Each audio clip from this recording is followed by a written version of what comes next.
Hey, welcome back, everybody. Another episode of Scan Talk. If you're a first-time listener, appreciate you subscribe to the show. Go back. There's many episodes. Wish you would go back and view some of the shows. And to the loyal listeners that I know will be watching, that will reach out to me, appreciate the support. I try to keep it a secret. However, word got out who my guest would be, and everybody was excited to watch the show. Now, on to the guest. 14-year NHL vet, 2 years with the Bruins, 11 years with the Flyers, 1 year with the Colorado Rockies. And yes, the Colorado Rockies. I didn't say it wasn't the Colorado Avalanche. He wasn't a baseball player. Two-time Stanley Cup winner, British Columbia Sports Hall of Fame, British Columbia Hockey Hall of Fame, Philadelphia Hall of Fame. Yeah. Scored the only shorthanded goal against the Russians in 1976. Without further ado, Mr. Joe Watson. I can't appreciate it. What an introduction. This is very good. That's great. You're doing a great job, buddy. Right, yeah. When I first came here in 67, never thought I'd be here a year. Wow. We had a parade down Broad Street and welcome the city. Quite there were more people in their parade than watching it going down Broad Street. And I said, we're not going to be here very long. And we almost didn't last year very long. Right. Because in the first year, we had a storm in Philadelphia and it bore a hole in the spectrum. Okay. And the roof. We lost about 20 feet of the roof. And they had to close the facility down. And when you don't have the facility open and in games being played, you have no revenue coming in. Sure. And Mr. Snyder says, I just can't keep this franchise going if I don't get some revenue. And he went around to 5 different banks in the Philadelphia area. And the last bank he went to was Gerard Trust. And there's a guy named Bill Bear who was in charge of the loan department. He was a Harvard grad. He played hockey at Harvard. And he's a big hockey guy. And he loved hockey. He had season tickets with the Flyers. And Ed goes and tells him, listen, if I don't get an infusion of $2 million, we're not going to be able to keep this franchise going. Right. This is a Wednesday night when he talked to him. He says, you get up Thursday morning, you go to the bank at 9 o'clock in the morning, there'll be $2 million in your bank, and that's it. And the rest is history. Wow. That's what happened. That's incredible. And I was sort of thinking, are there any good books to suggest you buy? Any good books out there that you would suggest to the viewers out there? Any good books out there? Yeah. There's a book called Thundermouth out wow. now. I've had that going for about 2.5 months. Oh, wow. I've had a lot of success with it. I've had to order another 3,000 books. Great. The first 3,000 are gone, and I've been sending them, like I mentioned, all over the world. They've gone to Adelaide, Australia, New Zealand, Budapest, Hungary. Right. Lots of books in Canada, and then all over the States. So I've had a lot of success with it. Great. And you're born in Smithville, British Columbia. Smithers. Excuse me, Smithers, British Columbia. Yeah. I assume big hockey town. I read it was cold out there, very cold, January, February. Yeah, they had 20, 30, 40 below zero weather out there. And that happens frequently during the winter time. Oh, wow. Now, when I was a young boy growing up in the 40s and 50s, that's just the way it was. And I didn't know any better. I mean, I just thought this is the way it is. And I can remember out there, you need your pipes down 12 feet, not 6 feet, because the permafrost will freeze your pipes at 6 or 7 feet, even sometimes at 12 feet. The pipes would freeze when I was younger. I remember my dad having to do this and that to keep the water running. But in a way, that's just a way of life out there. And I'm a big sportsman. I like hunting and fishing. And so that was very conducive. And then playing hockey outside in the lakes, the rivers, because it was frozen over. So that's where I learned to skate, more or less. And then, of course, I had a little rink in my hometown that it was natural ice, obviously, and did a lot of skating there, and so it helped me and propelled me in my career and wanted to be a professional athlete. Right. And I Googled Smithers, British Columbia, 3,100 miles from Philly. So, if we could discuss the journey, how you got here, because, Well, you know what? In 1961, I got invited to Estevan, Saskatchewan for a junior A tryout. Okay. And 2,800 miles from my hometown.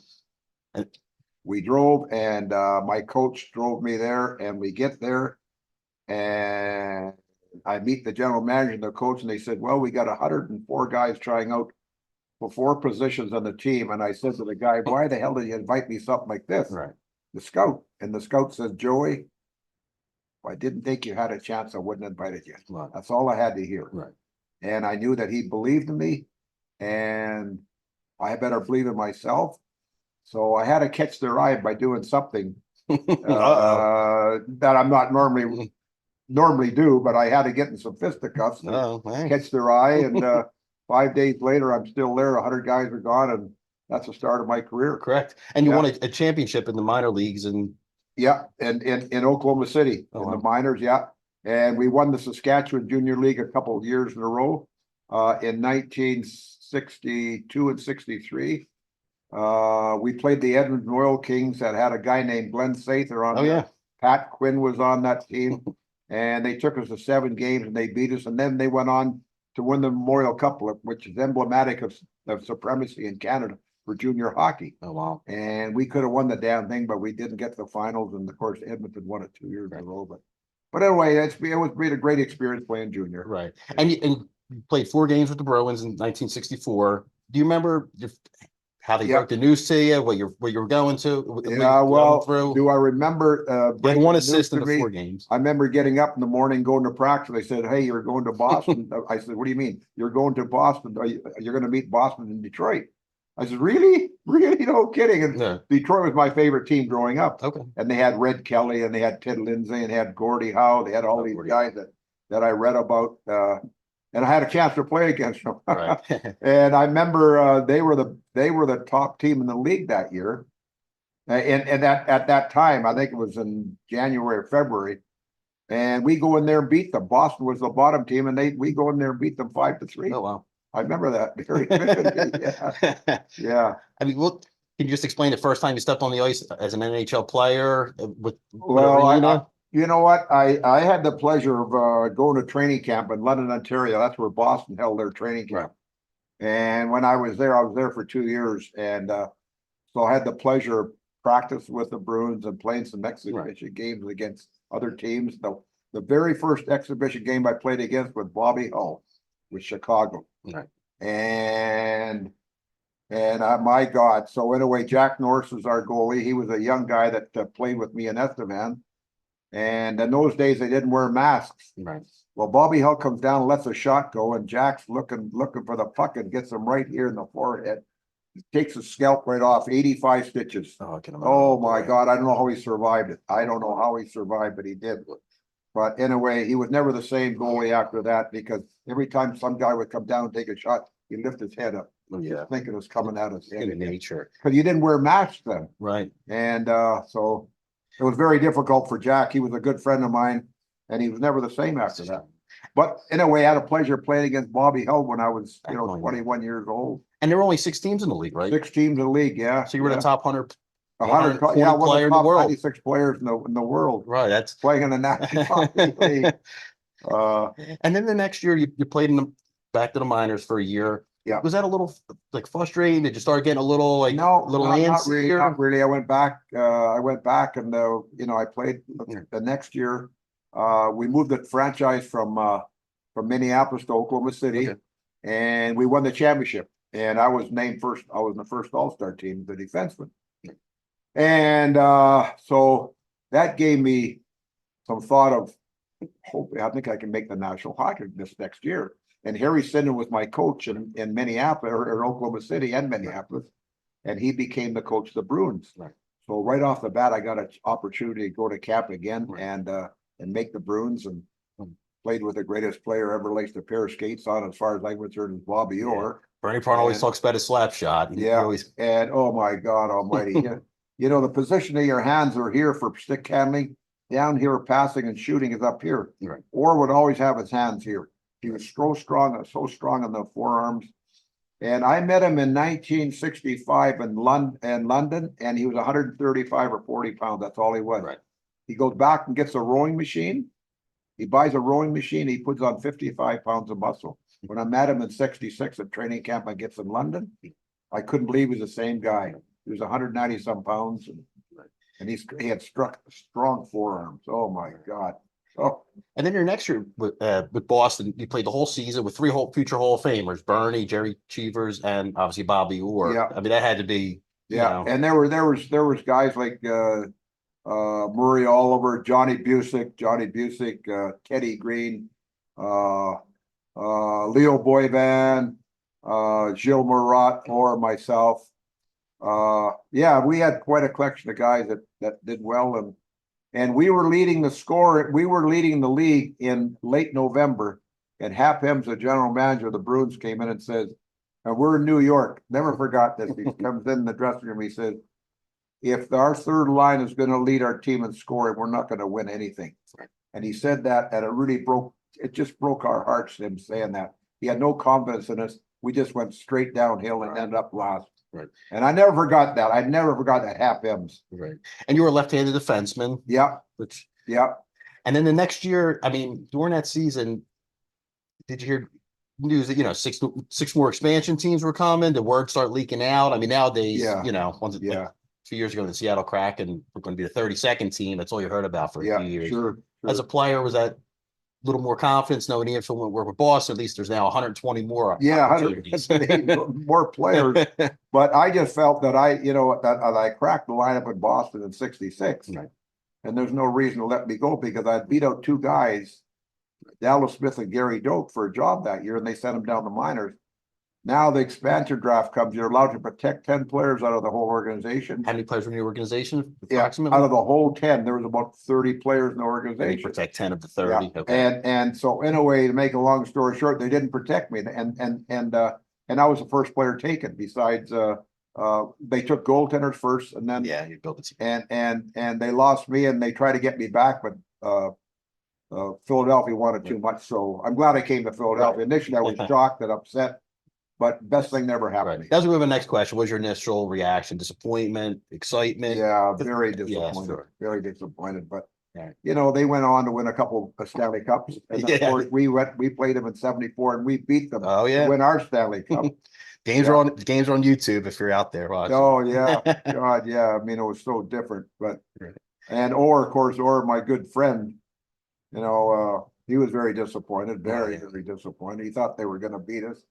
And he said that we weren't training for you guys because they had 7 days off. They beat Chicago, and we had 1 day off the prayer to go to Boston. We beat Rangers Sunday afternoon. And the home team won every game of that series. Yeah, correct? Yeah.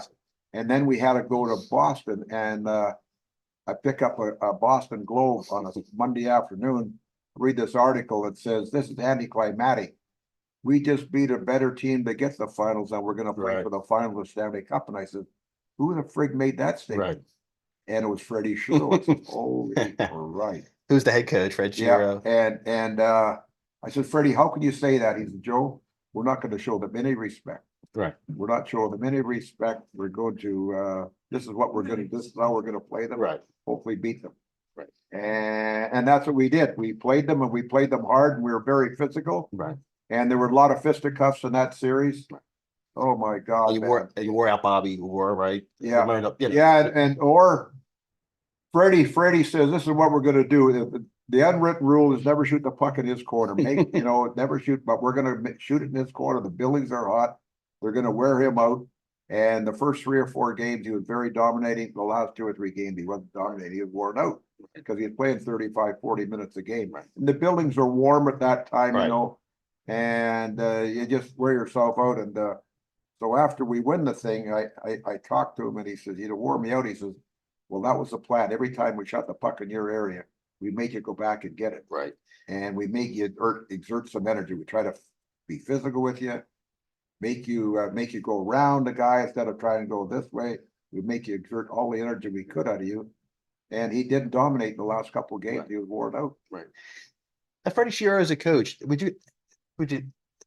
you compare him to the local coaches? Is he like a John Tortorella? How would you compare him as a? Well, Freddie was ahead of everybody. Right. He was ahead of his time. Right? Ahead of his time. After we won our first cup, he went to Russia. He went to Russia for 5 weeks. Right. And he got to know all the Russian coaches and they were good friends. And then, of course, when we played the Russians in '76, his preparation was very, very. Right. I mean, my God, he had everything down to a T. This is what we're going to do. And he says, this is the way we're going to beat them, not to play them, beat them. Right. There's a big difference between playing and beating. Right. And he had everything down to a T, and the Russians were so confused. Right. They were confused. Because if I remember correctly, the Russians, that was the 6th and final game, and they were 4-0-1 against the other end. They tied Montreal, but I believe they won the other 4 games. Yeah. think that added any extra pressure. You're 2-time defending champs. Better beat the Rush. I'm going back home undefeated. Yeah, there was not. I mean, I think the pressure was on. Well, the pressure definitely was on us because we had to uphold the prestige of hockey in North America. Right. And Clarence Campbell at the time was he was the president of the league, and he hated us. He didn't like us at all. And when he came in the dressing room, he said we had to uphold the prestige of hockey in North America. Right. And we said more or less, get out of here. You could say We don't whatever have you to like. listen to you. We don't want you. We don't want you in here and anything else. We're going to play for ourselves. Right. Never mind the National Hockey League, because when we won the cups, he really wasn't willing to come out in the ice and present us the cup. Do you think it's because He of the? very reluctantly did, but it's terrible. You think it's because of the Broad Street Oh, Bullies? sure it was. Yeah, sure. They kept him busy. We kept him busy. Yeah. He was making a lot of money off of it. Right. I mean, Mr. Snyder paid all these fines every other game. There was a fine. Oh. Yeah, I mean, after you watch Scan Talk and after you go to joewatson.com to buy the book, I suggest loyal listeners out there watch the game against the Russians. I watched it recently. Oh, did you? Oh, good. The first period was like a shooting range. And that goalie. Yeah. And one thing I noticed about the game, I actually played with my phone. The goalies were really thin back then. Yeah. Different style goalies. Well, Tretiak, I got to know Tretiak, and this is after we played them, and his equipment was very, very thin compared to the equipment they use in the National Hockey League. What's wrong with my phone? I kept playing around with it. He was so thin. Oh yeah, I couldn't believe it. He was as good a goalie as there was in the world. Yeah. And you know who played goal for us that day? Who played goal? Wayne Stevenson. You're right. Yeah, and he was thin too, if I remember. I know. A lot of people thought it was Bernie. I said, no, Bernie said no commies are going to shoot at me. So Flyers decided to send Bernie down to Puerto Rico, and we had to play. I was very upset. I was one of the assistant captains at the time, and I complained about Ted Snyder and especially Keith Allen. Right. I says, God damn, he's part of our team like everybody else. He should have to face some music like we are. Right. And they catered to him. It kind of pissed off a lot of our players when he was set there. Yeah. We had to stay around and play. But 2-time defending Stanley Cup goaltender, shut out and yeah. But Wayne Stevenson, you know what? And I tell you, we could have won our third cup. Right. We play Montreal in the finals, and we're beat up. We don't have McLeish or Perron. And Perron got hurt before the playoffs started. McLeish got hurt in February. So we never had either one of them. So Wayne Stevens with our goalie did a great job. But, he against Montreal, he let some easy goals in he wouldn't normally let in. And I think he felt the pressure. Right. And I remember we lost the first game 4-3 at home or in Montreal. We're up 2-0 initially. And Montreal come back, and then they score a goal with about a minute and a half to go. Guy Lapointe shoots the puck right along the ice from the hash marks on the board. And I thought Stevens, I was right on the ice. I could have got it with my stick, but I thought he had it. Right. It was in the net. It goes, holy shoot. Second game, Lafleur scores from the blue line on a wrist shot, winning goal 2-1. They win 2-1. Then we come back to Philly. We lose 3-2. We're losing 2-1 going to the third. They get 2 to beat us. There's a guy named Pierre Bouchard hadn't scored a goal all year for Montreal. He got 2 goals in the finals. Killed us, of all guys. Right. And after the first period against the Russians was 2-0. Let's talk about the third goal of that game. That's my favorite goal. Well, you know what? It was we're in a shorthanded situation. Right. And I was watching the Russians make a line change. They were taking their time making a line change. Right. The other players weren't getting out in the ice, and Selesky take Kitterchuk. I give the pass to Kitterchuk. He goes down, and I says, I'm going to follow this plate up and go down and gives the pass to Selesky. Selesky takes a shot and hits Tretiak right in the lower part of the pad, and he can't control it. And the puck was just sitting there, and I happened to tap it in, and I'm very excited, obviously. And the one thing I proved, white man can't jump very high. Oh, you jump. I tried to jump, and I jumped about 3 inches off the ice. I thought it was as high as I could jump. I tried jumping higher, but I didn't jump that high. You look great doing it. Great hair. You look great doing it. And in defense of you, I mean, a comment was made by your head coach, right? Yeah. He said, Joe, by scoring that shorthanded goal, you're going to set the Russian program back 20 years. And, they still haven't recovered. But if you watch towards the end of the second period, you had 2 great scores. Oh, I could have had 3 goals. I could have had 3 goals that game. He made 2 great saves. I know, right off his shoulder. Oh. I'm McLeish. My shot wasn't like McLeish. Nobody shot puck like McLeish. Right. well, he scored a goal in the first period. He went right over his shoulder. So I said, well, shit, I'm going to try that too. But I hit him twice in the shoulder. Oh my God. Yeah, but you're right. I could have had two more. Yeah. Back to back, about 10 seconds apart. Yeah. Oh boy. Yeah. What happened in the first period of that game is under, hockey lore or whatever. Yeah. It was a hard hit, clean hit by clean. You can watch it 100 times. Yeah. Clean hit. Yeah. Remember the Russian coaches through their translator argued they were given a 2-minute minor penalty. Yeah. They brought the players off the ice. Yeah. I remember on the YouTube clip, you and Bobby Clark talking to the officials. Yeah. Do you remember that conversation? Did anybody know exactly what was going on? Well, we didn't honestly. You know what? The only guy said that they'll come back was Clark. Clark, he said they'll come back. And I was very skeptical about that because they were looking to get out of the game. They didn't want to play the game, but Bobby Clark said they'll come back. So in a way, we go in the dressing room. Mr. Steiner comes down the dressing room. Okay, yeah, because on YouTube you can't see that. You and your teammates went back to the dressing room. Yeah, we went back to the dressing room, and Mr. Snyder went to the dressing room and said they're not going to get their 200,000 rubles, and they didn't come back and play. Right. And of course, who doesn't want 200,000 rubles? Right. Russian. So in a way, they came back and played, and if Tretiak hadn't have played well, we would have beat him 8-9, 10-1. The first period was like a shooting range. Yeah, we outshot him 49-13. Right. 49-13. Right. And we were just the best team. Right. Now, I assume none of your teammates spoke Russian at the time, and none of the Russians spoke English. No. So I can only imagine, was that the one game where you couldn't talk, talking to the opponents? I mean, no one knew what anybody was saying out there.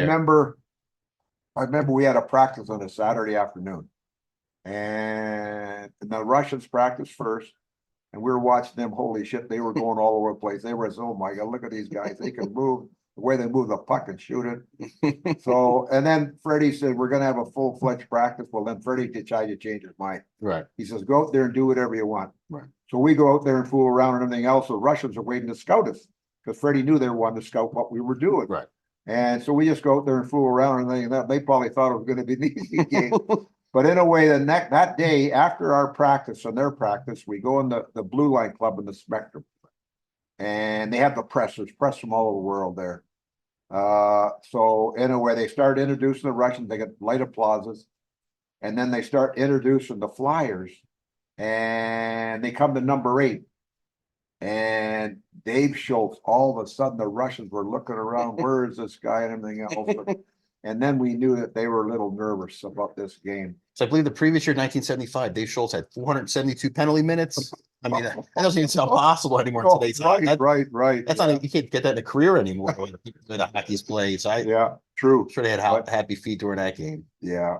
But Schultz was a big part of our team, man. I mean, we could never win without him. Sure. He was a guy that he was a dynamo out there, and he got a lot of guys upset, and that's what he tried to do, get the other team upset. Right. And I remember sometimes he'd get involved with these things, and Freddie sent me, Joe, go get him. I try to go out and get him. And Freddie, what do you want me to do? Well, tell him to stop whatever he's doing. And oh boy, so I would go out there and talk to him and try to settle him down. Sometimes it worked, and sometimes it didn't.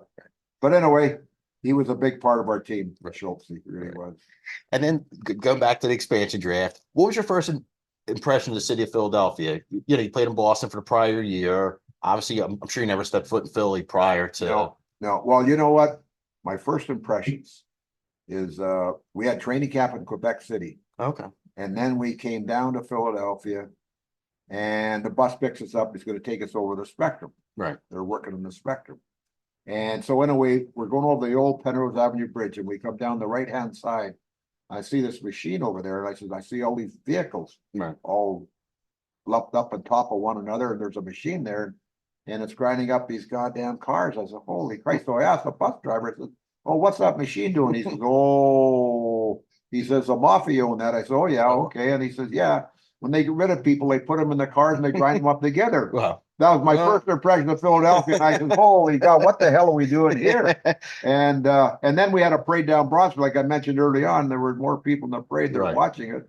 And the mayor wanted to have a party for us, her introduction into Philadelphia at the city hall. He doesn't even show up. Mayor James Tate doesn't show up. Wow. So I didn't think we're going to be here very long. But anyway, we're still here now. And I was shocked because your first year you made the playoffs. You won the Western Division. Yeah, right. They placed the 6 expansion teams in the same division. Yeah. And you went I believe Game 7 against the St. Louis, and we got beat. And they what happened was Doug Harvey was a player for the Canadians, a defensive, very good defenseman for many, many, many, many years. And I think he was 42 or 43. And so St. Louis hired him to coach the Kansas City farm team in Kansas City. Well, they got knocked out of the playoffs, so he came up and helped. He helped the last game, the 7th game. They beat us 3-1. They got an open net goal. But Doug Harvey set up both of their bloody goals. Oh, wow. And he was a smart player for years and years in the National League. But it was a hell of a close series, but it was very physical, and we got beat up pretty good. We didn't have a big team. St. Louis are a very physical team, and they beat us up pretty good. And Mr. Snyder vowed this would never happen to a Flyers team again. Right. And then you can see that, I'm sure you could kind of see the team building. 69, Bobby Clark came to the Flyers. Obviously, Bernie came there. 72, I believe Bill Barber's first year with Flyers, and 73, your brother, Jimmy Watson. So I guess little by little, you've seen the team developing. We were that was the best draft the Flyers ever had, was in 73. When they got Billy Barber, Tommy Bladen, my brother, Al McAdams, they got Mike Bellemere, and they got a 6th guy too. All 6 of those guys played in the National. Imagine that now. Flyers. Football, hockey, you can never get 6 players. No, never. The greatest draft the Flyers ever had was in 1970, 72 or 73, whatever it was. I think it was 72. Because my brother went down and played in the minors in Richmond. And Billy Barber did. I think Tommy Bladen played here. Al McAdams went down to the farm team in Richmond. But these were all good players, good young players. And the game in those days was the emphasis starting to kind of a speedy game, and transitional was very big then. And so the guys that we drafted were very instrumental in our success. They were. Remember the one game against Buffalo, I believe in the 75 playoff run, your second Stanley Cup championship. It was a game they called a snow fog. Fog. I'm trying to find out on YouTube. What was like playing in that game? Well, it was very difficult because you know what happened was we would play for a while, then they'd stop the game and get these guys out there with these blankets, and they're going around the ice, and they're trying to move the stuff up and into the air, the fog, so we could play. And then it would happen again, and they have to do the same thing again. I remember their winning goal. Rennie Robert scored a puck that was, I couldn't believe it went in. So Bernie said never saw it, and rightfully so, he probably didn't see it. He couldn't see for the fog, but and we lost that first game. I remember, I think we lost 5-4 or something like that. And then they come back and they tied it up, the series.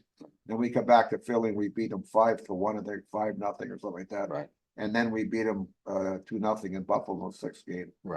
But I remember Buffalo playing Montreal, and that series was tied 2-2 when we beat who in the hell did we play? We beat the Islanders. Was it the Islanders or Boston?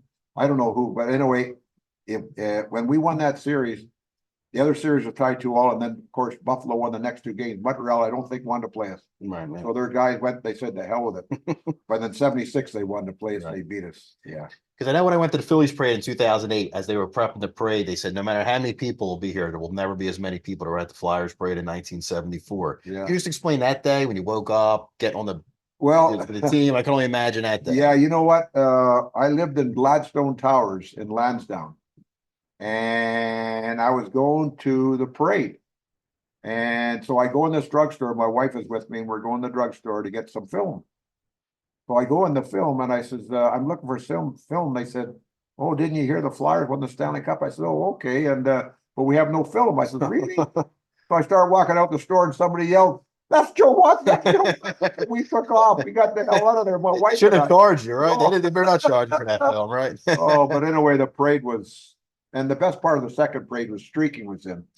Oh my God! There were things bouncing here, there, everywhere.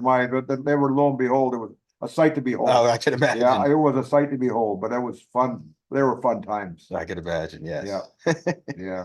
So after you're playing you played your last year with Colorado. Yeah. Do you remember when you got news you were traded to Colorado? Do you remember how were you told about that? Well, what happened is at the end of the year, you always have a meeting with the general manager and the coach. And my meeting was, they wanted me to stick around and be, played maybe 35 or 40 games, but they want to start developing young defense. And I said, well, I'm only 36. I want to play. And they said, well, if you want to play, we're going to have to trade you. I said, okay, fine. So I told them I'd like to go to Colorado. So they phoned Colorado, and I went to Colorado there, and I was named the captain of the team, and we were a young team, inexperienced. So I might have been the right guy for captaincy because they needed some leadership. And so I go there, and the 16th game, it's very ironic. I played my first game as a pro in 1963 in the old Checker Dome in St. Louis. And I played my last game on November 11th, 78 in the Checker Dome in St. Louis. I broke my right leg in 13 places. And in my hockey career. And like the bloody bone came right through my hockey sock. It was crazy. And you right then and there, it was probably your last that game. was that. That was that. I knew I was finished. Well, your last game in the NHL. You played a lot of games yeah, since I played then. a lot of that. You're still playing right. games. Yeah. How many alumni games do you think you've played in over the years? Oh, gee. Pretty We used to lost play track. 25 or 30 games Oh, that a many. year. Oh, wow. Oh, shoot. We were raising, I'll bet you we raised close to $4 million for charities Oh, good. over those years. It's one thing about the Flyers alumni. The Flyers Fight for Wives. The Yeah. Flyers alumni always Yeah. raising money for Yeah. charities, having events. You know, they have the carnival this weekend, Yeah. and they sold 10,000 tickets. 10,000 tickets, Crazy. right? That's incredible. That's that is a lot. I don't know what the tickets cost, but that's a lot. Yeah. Now today's NHL, it's a lot different. Obviously, you know, no teams will be nicknamed the whatever bullies anymore. Those days are over. Yeah. Do you like how the current game's played? It's much quicker. Oh it's yeah, I very love watching it. fast. I love watching it. Man, oh man, oh man, these guys are so fast and so quick and so skilled. Right. I mean, we didn't have the skill that these guys have. Mind you, it was a different time of you know, in our society, but these guys are so fast now. Yeah, you go to a And Flyers, things they can do, it's incredible. and you go to a Flyers game, you scratch your forehead. You know, you have to figure out where the pucks will be. Just wheeling around the boards, I know, and they are fast. I mean, it's hard to believe our team transitioned in from one team to the next team in 1 year. And I attribute that to the coach. right. The coach, he brought these players in, give these young guys a chance, and they drafted, they signed the right guys. They signed some of the young right guys to come in here and help. And you know, it's really wonderful to watch. I love going to watch the Flyers play hockey. And of course, they went I went to 3 games. They won all 3. And then last year, you knew Tortorella was going to get his guys in there. I don't want to mention the guys that aren't here anymore, but I guess they weren't John Tortorella type players. So he got his players in here. Yeah. It's 9 guys under the age of 24 I know, or 25. that's a young team, man. I mean, I don't know how young, but must be 4th or 5th youngest team in the league. The only guy that's really holding us down is Couturier. He's 31. Yeah, but all the other guys, and Atkinson, I don't know how old Atkinson, he must be the same age. But you know, those other 2 guys, you take them off away from the team. My God, we're a young team. And now you feel like there's Flyers leading the team with Danny Briere and Keith Jones, like true Flyers, not to take shots at anybody that's been here, but true Flyers. Now they want to win and to bring back the old culture. Yeah.